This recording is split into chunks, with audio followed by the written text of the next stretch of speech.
General Marcus Cole waited in the deepest underground chamber beneath the Rocky Mountains. For 40 years, this facility had been humanity's most closely guarded secret. Not even most government leaders knew it existed.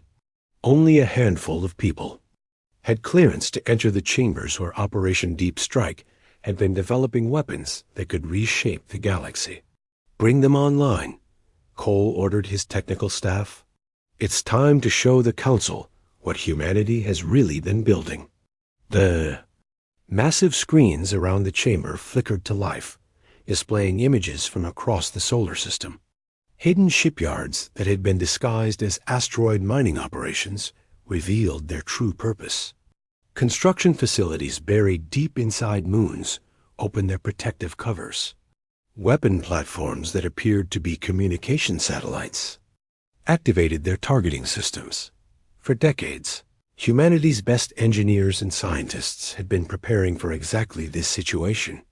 They had learned from history that powerful neighbors rarely stayed friendly forever.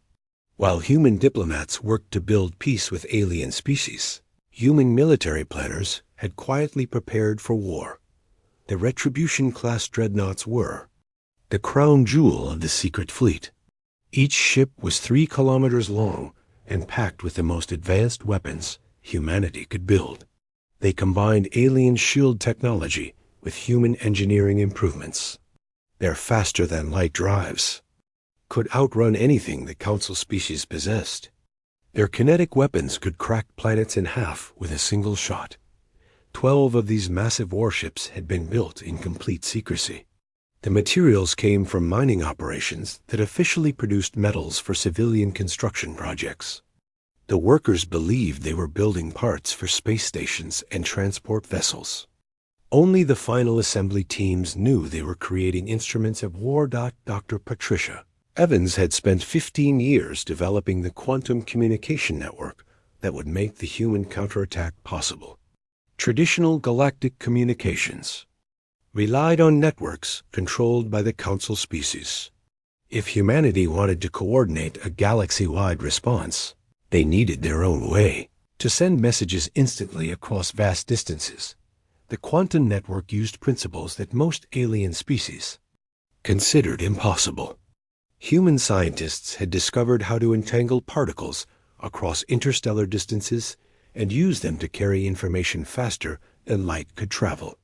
The network had been secretly installed throughout human territories over the past decade, disguised as routine scientific equipment. All nodes are active and responding, Evans reported to General Cole. We can communicate with any point in the galaxy without the aliens detecting our signals. Captain Lisa Rodriguez had lived a double life for the past 12 years. Officially, she was a trade representative who helped negotiate business deals between human companies and alien governments. In reality, she was one of humanity's top intelligence operatives, and she had spent her career building a network of spies and allies across the galaxy. Rodriguez's agents had infiltrated alien military commands, government agencies, and research facilities. They worked as translators, technical advisors, and cultural consultants. Their alien colleagues trusted them and shared information freely. None of them suspected that these helpful humans were actually gathering intelligence for a future war. Network included over 3,000 operatives scattered across hundreds of worlds. Some were deep cover agents who had spent years building false identities. Others were ordinary humans who had volunteered to stay behind during the evacuation and gather information. All of them were now receiving activation codes through the Quantum Communication System. Phase 1 intelligence gathering is complete, Rodriguez reported from her hidden command center on Earth. We have detailed information on alien fleet positions, weapon capabilities, and defensive strategies. Our people are in position to begin sabotage operations on your command. The evacuation from human territories had proceeded exactly as planned. To alien observers, it looked like humanity was retreating in defeat. Human ships had departed on schedule. Human facilities had been properly shut down. and human personnel had returned to Earth without causing any trouble. But the retreat had been carefully designed to hide humanity's real preparations. Every abandoned facility contained hidden monitoring equipment that continued to watch alien activities.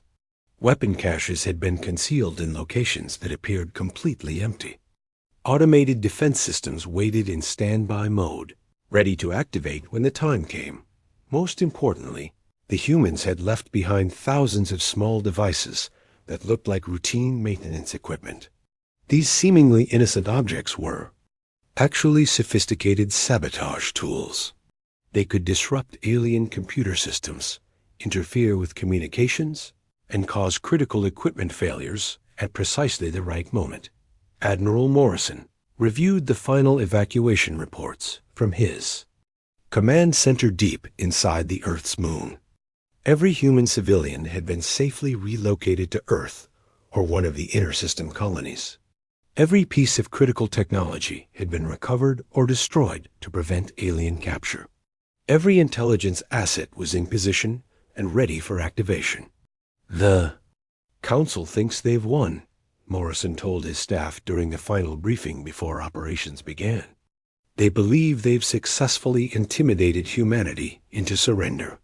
They have no idea that we've been preparing for this possibility since the day we first met them. The alien occupation of former human territories was proceeding smoothly. From the Council's perspective, Zephyrian crystal ships had claimed the mining colonies in the Kepler system. Vorthic cloud cities were moving toward the gas extraction facilities in the Proxima region. Krell hive fleets were approaching the agricultural worlds that fed half the galaxy.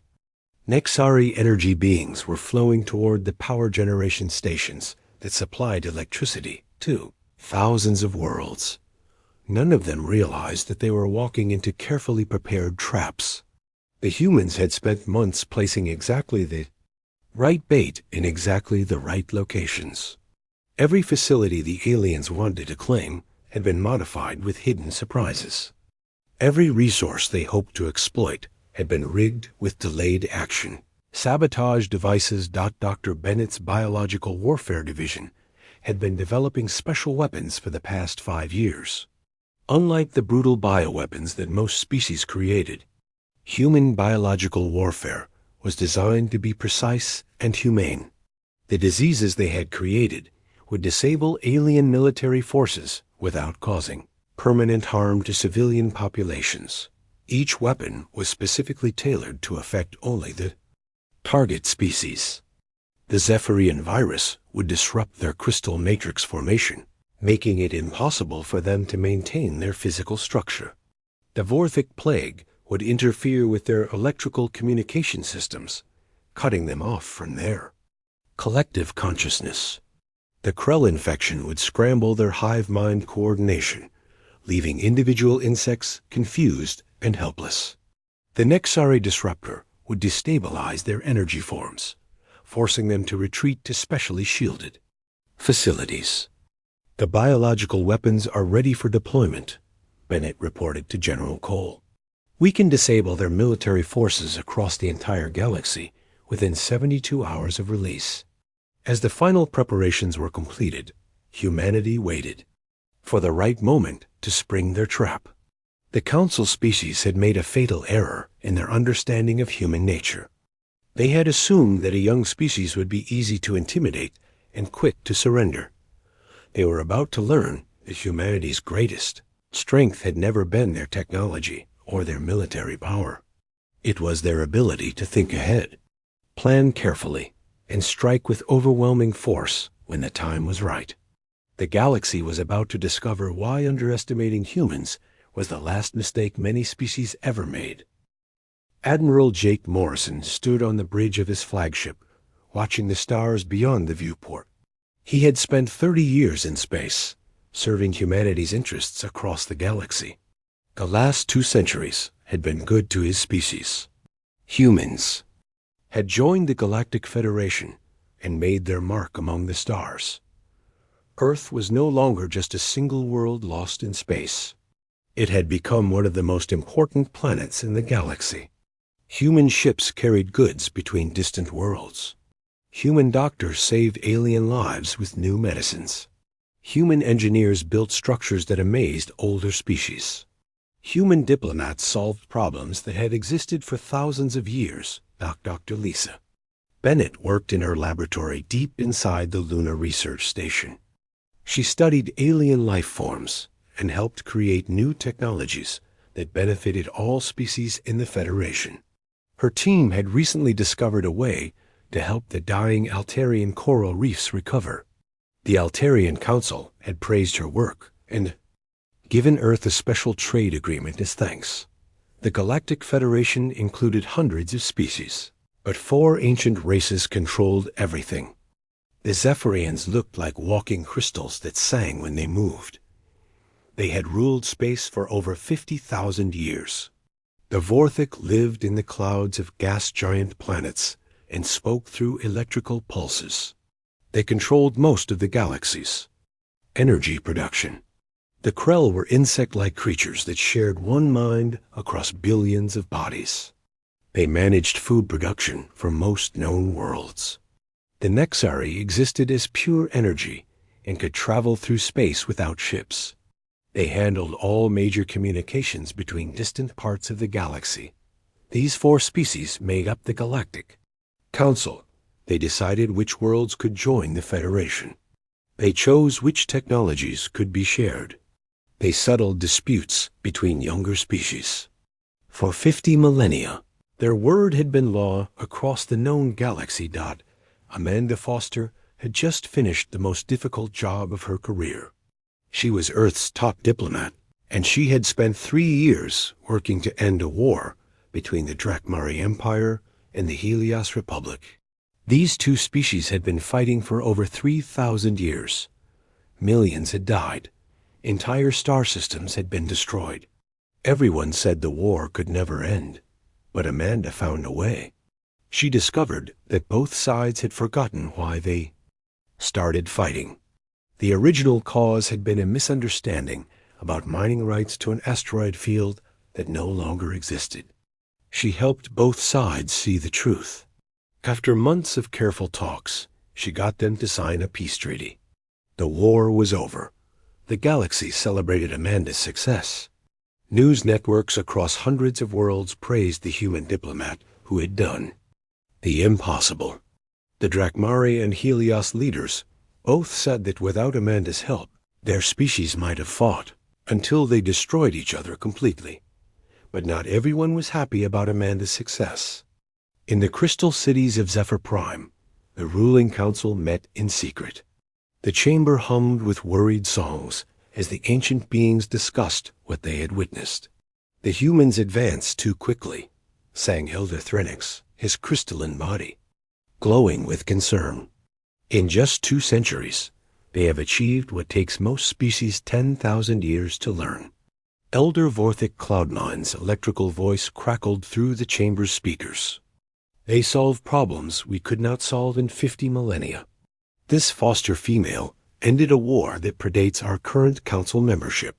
The Krell spoke with one voice through 1,000 mouths. Our collective memory shows no species that has grown so powerful so fast. They are unpredictable. They do not follow the patterns we understand. The Nexari representative appeared as a shimmering light in the center of the chamber. Their influence spreads to every corner of the galaxy. Other species look to them for leadership instead of to us. This cannot continue. The Council had watched humanity's rise with growing alarm.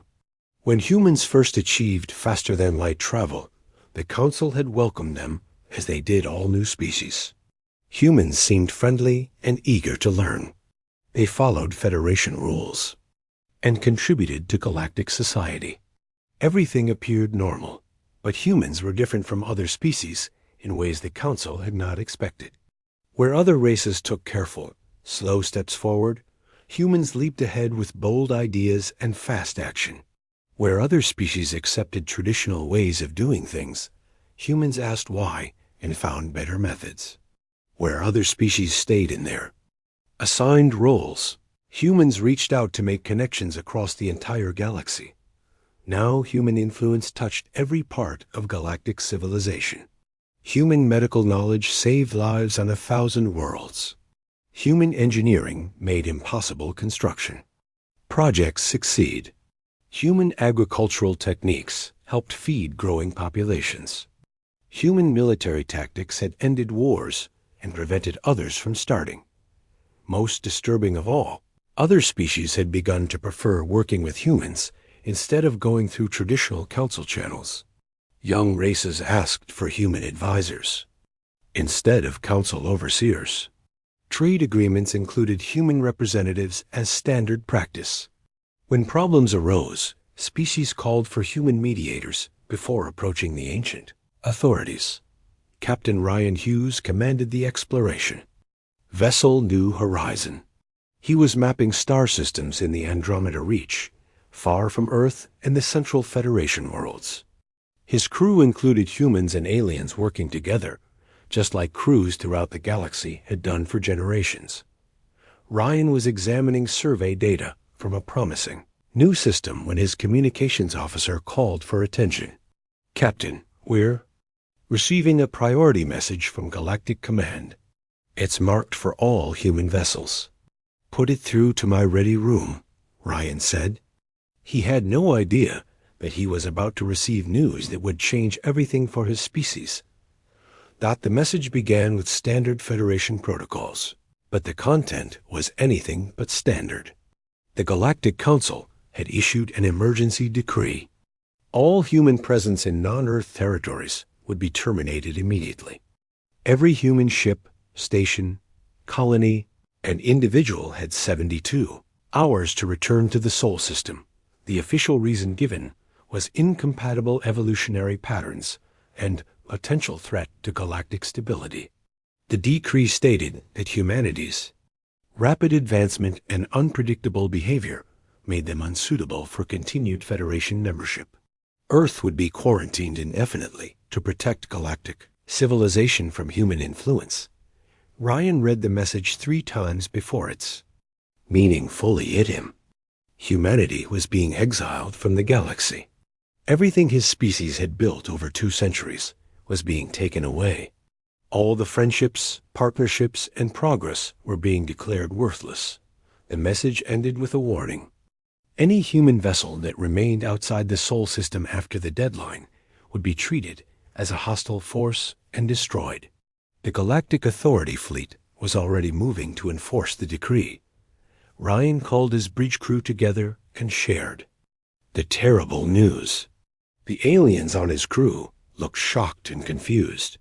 They could not understand why the Council would punish humans for being successful and helpful.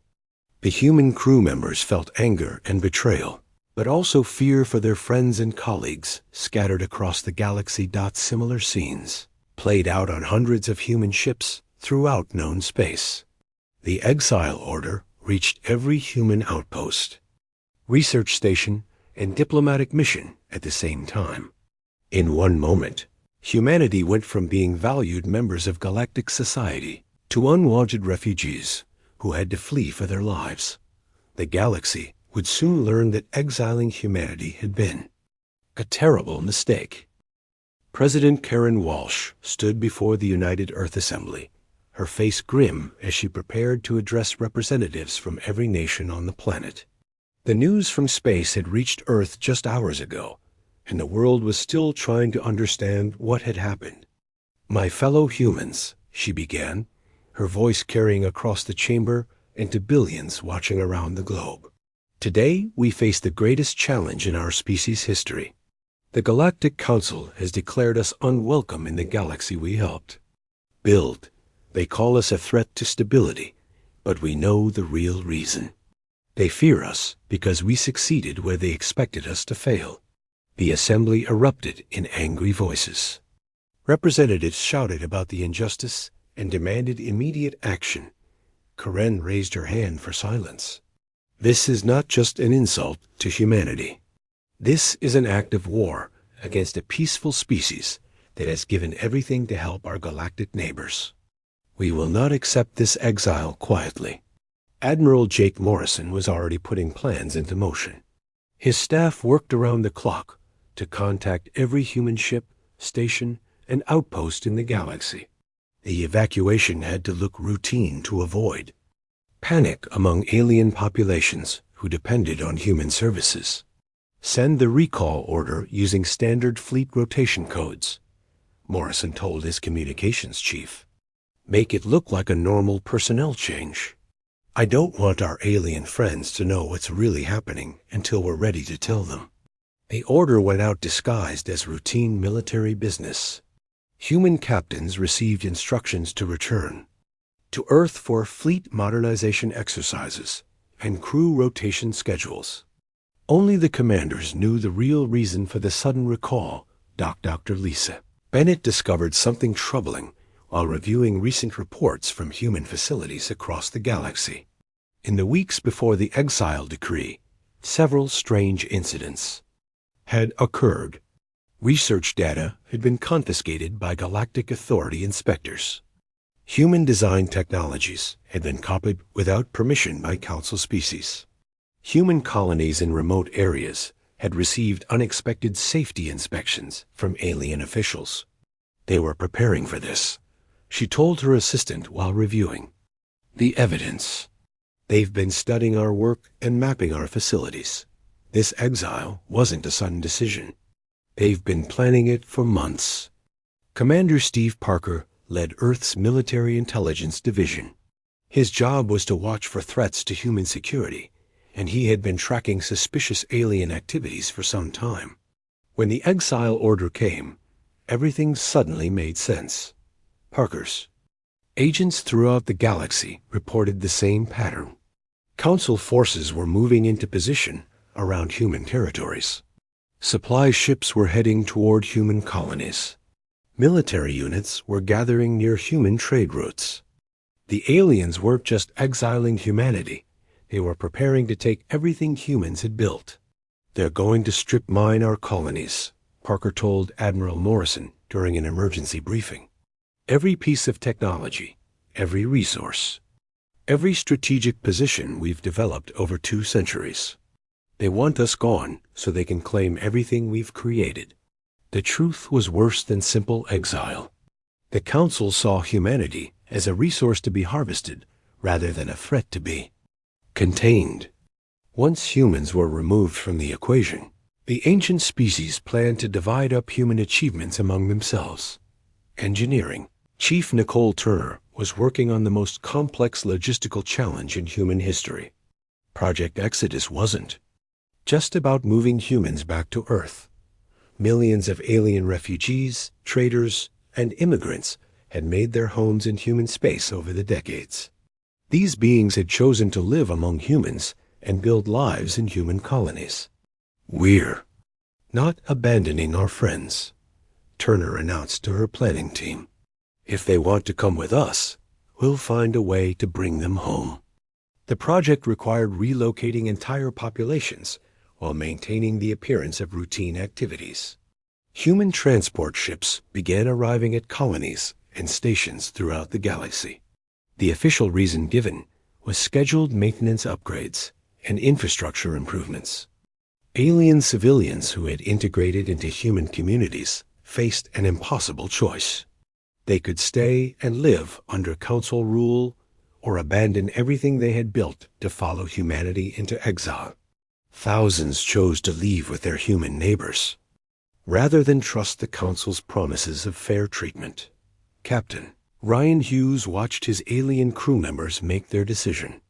The Altarian doctor who served as his medical officer chose to come to Earth rather than return to her dying homeworld.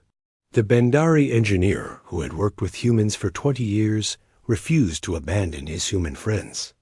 The young Keth pilot, who had learned to fly in human ships, decided his future lay with humanity rather than his own species. You don't have to do this, Ryan told them. You're giving up everything you've known. We're not giving up anything, replied the Altarian. Doctor, we're choosing the family that chose us first. Similar scenes played out across the galaxy as the evacuation continued.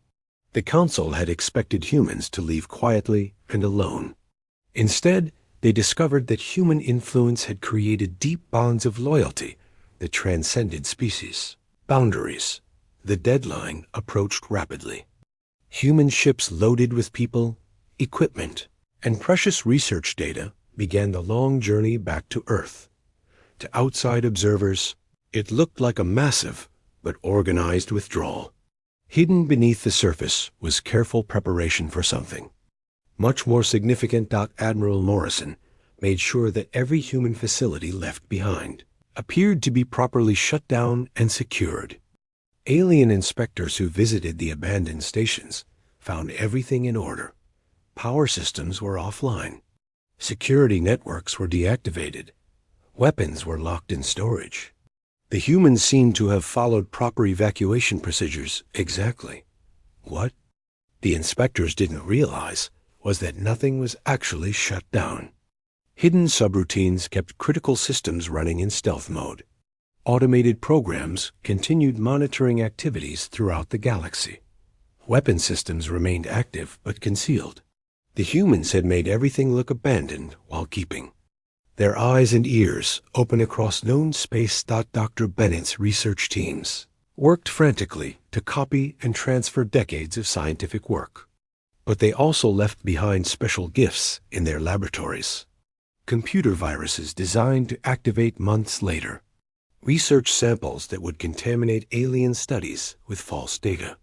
Equipment that would malfunction at crucial moments. The aliens who inherited human facilities would get more than they bargained for.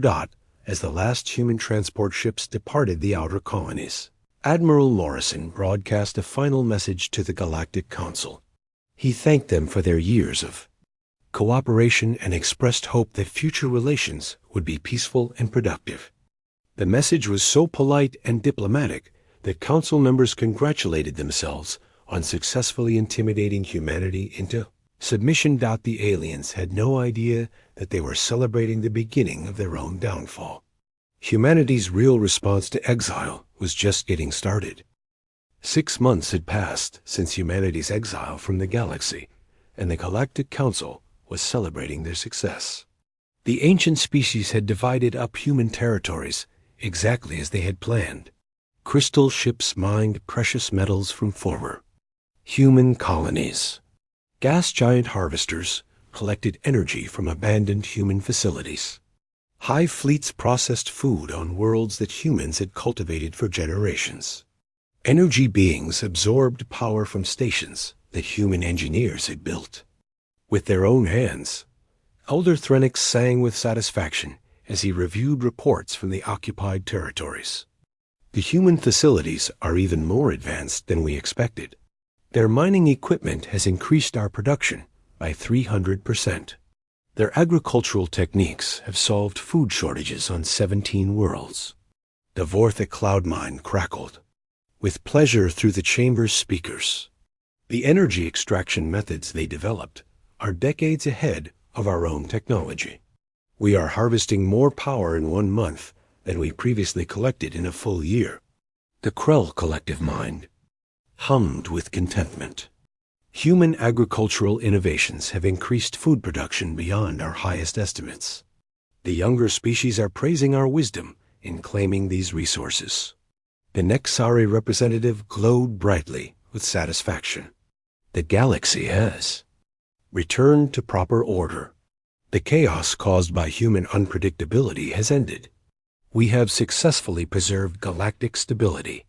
But their celebration was about to end in the most violent way possible. Commander Zeltar led the first Krell hive ship toward the agricultural world of HFY. This planet had been one of humanity's most productive farming colonies, capable of feeding millions of people across dozens of star systems. The Krell had been anticipating this moment for months, eager to add human farming knowledge to their collective memory. The massive bioship entered HFY's atmosphere and began its descent toward the main agricultural complex. Zeltar expected a routine landing followed by easy occupation of the abandoned facilities. Instead, his ship's sensors detected something impossible. Commander, His communications officer reported with confusion. "We are receiving targeting lock warnings." From the surface, the facility sensors show active defensive systems. Before Zeltar could respond, the ground around the agricultural complex erupted in brilliant flashes of light. Hidden weapon platforms emerged from concealment beneath fields that had appeared empty and harmless. Automated defense turrets rose from underground bunkers that had been disguised as storage buildings. The Krell hive ship found itself under attack from dozens of concealed positions. Kinetic projectiles slammed into its biological armor, tearing through flesh and chitin with devastating effect. Energy weapons burned through vital systems, causing massive internal damage. The ship's living hull screamed in pain as human weapons designed specifically to kill Krell biology found their targets. "Retreat! Retreat!" Zeltar ordered, but it was too late. The hive ship crashed into HFY's surface, its crew dead, or dying from weapons that attacked their collective nervous system. Similar scenes played out on 17 other agricultural worlds, as Krell forces discovered that humanity had never truly abandoned their colonies. Captain Danny Foster commanded the strike cruiser Silent Thunder, one of 12 ships that had been hiding in deep space for the past 6 months. His crew had waited patiently in the cold darkness between stars, monitoring alien communications and preparing for this moment. "All ships, this is Foster," he broadcast on the encrypted quantum channel. "Operation Payback is now active. Engage your assigned targets." The human strike force had been positioned throughout the galaxy, invisible to alien sensors and forgotten by alien intelligence services. Each ship carried weapons specifically designed to counter the defenses of their target species. Each crew had studied their enemy's weaknesses and prepared tactics that would exploit those vulnerabilities. Foster's target was a Zephyrian crystal convoy carrying processed metals from former human mining colonies.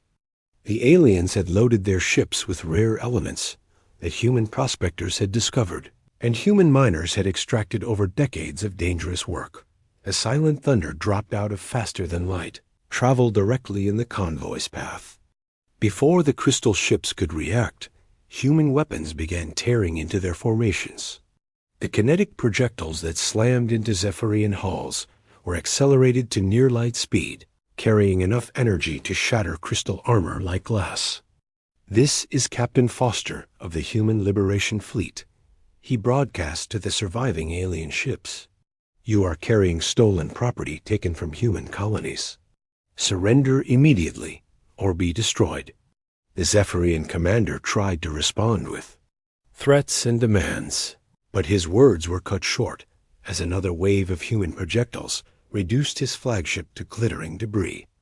The remaining crystal ships abandoned their cargo and fled toward Council space, their crews singing songs of terror and defeat. Dr. Bennett watched from her command center as biological weapons began taking effect across the galaxy.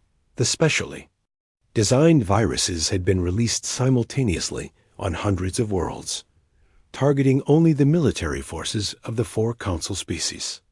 Within hours, reports began flowing in through the quantum communication network.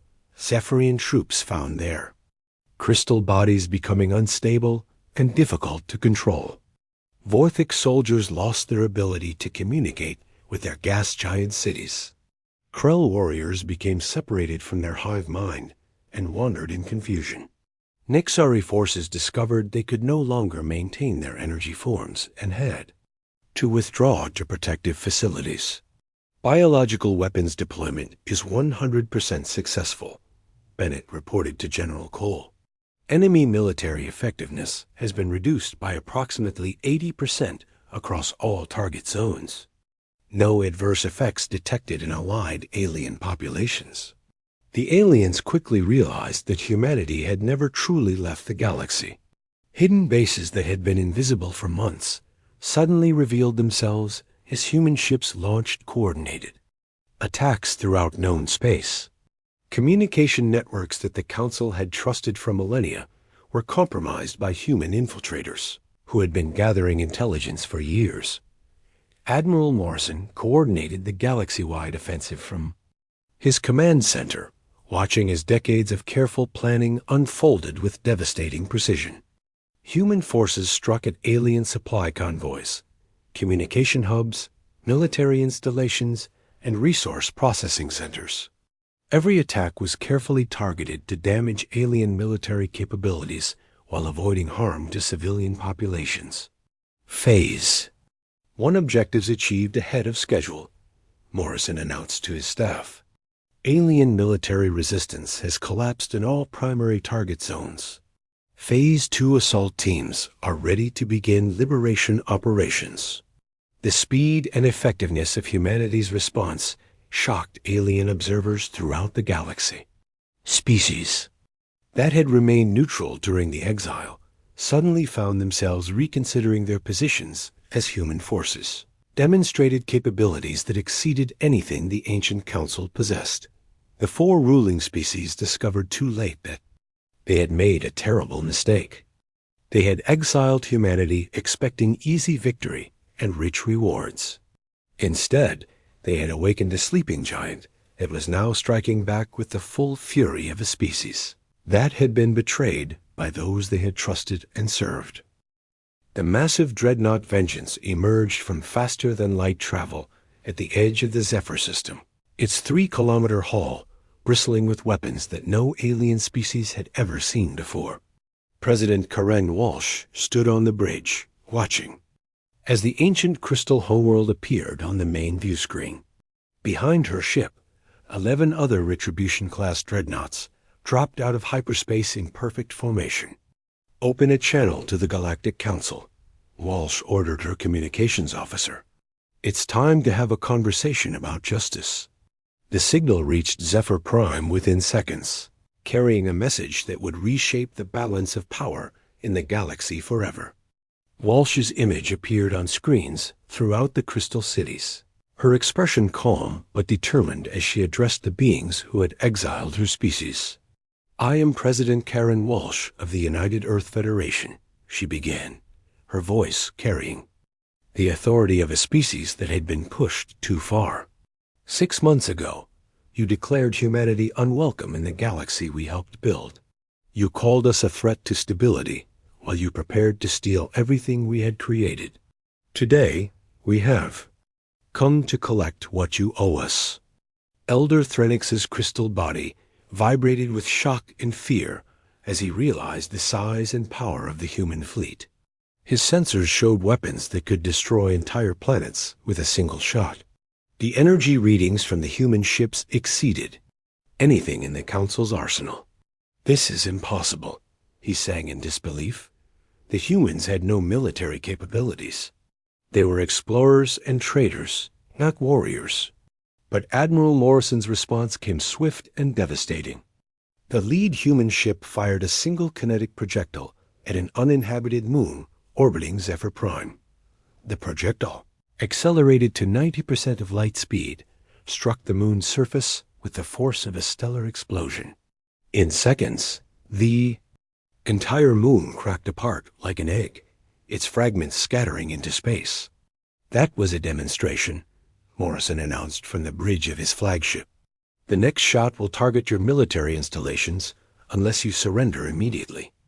Across the galaxy, similar scenes played out as human forces demonstrated their overwhelming superiority. Vorthic gas giant cities found themselves surrounded by human ships that could ignite their atmospheric layers with focused energy beams. Krell hive worlds watched in terror as human weapons disrupted their collective consciousness from orbit. Nexari energy clusters discovered that human electromagnetic containment fields could trap and disperse their forms.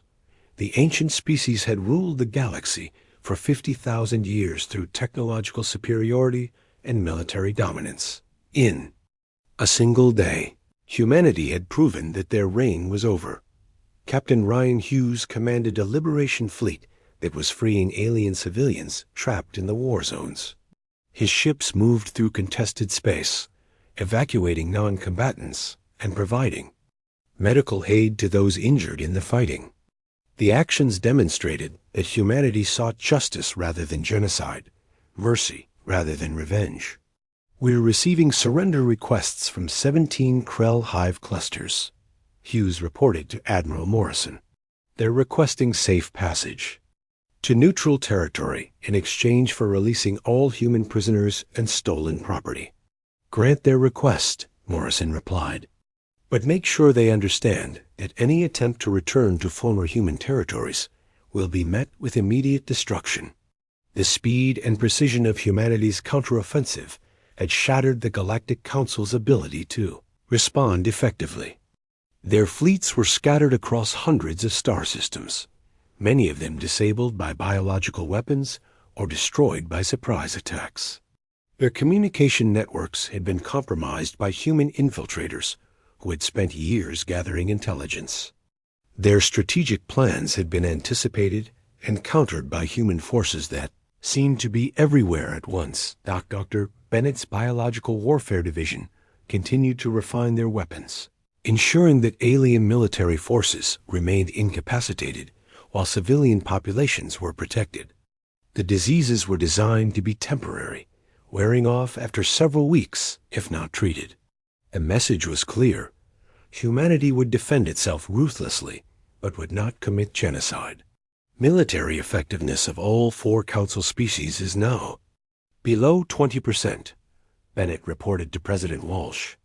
We can maintain this level of suppression indefinitely without causing permanent harm to their populations.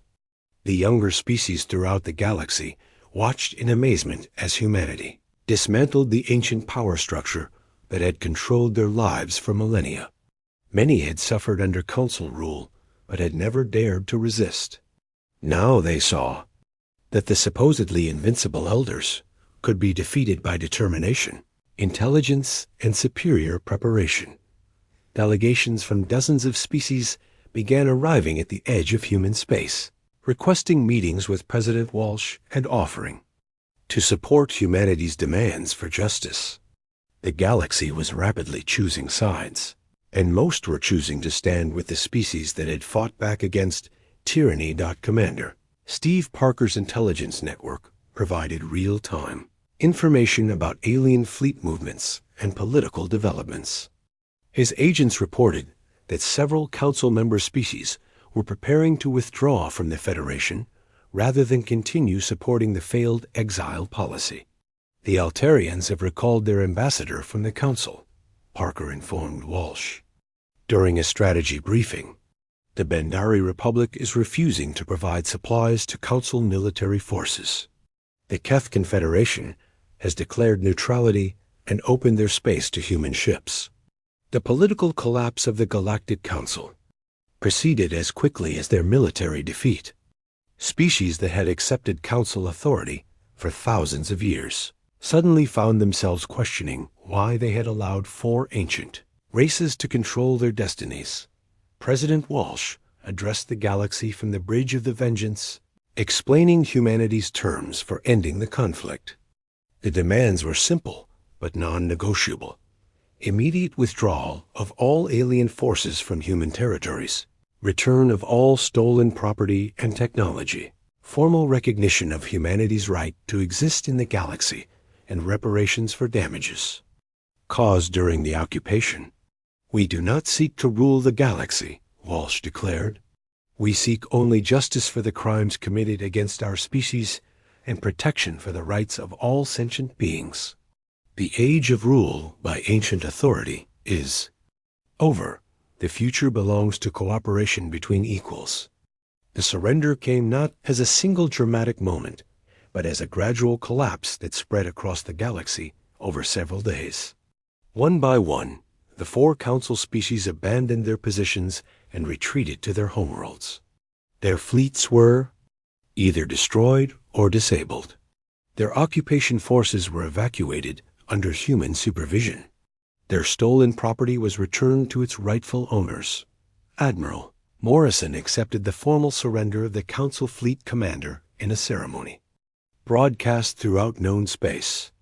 The ancient admiral who had once considered humans to be primitive barbarians now knelt before representatives of a species that had proven their superiority through intelligence, preparation, and unshakable determination.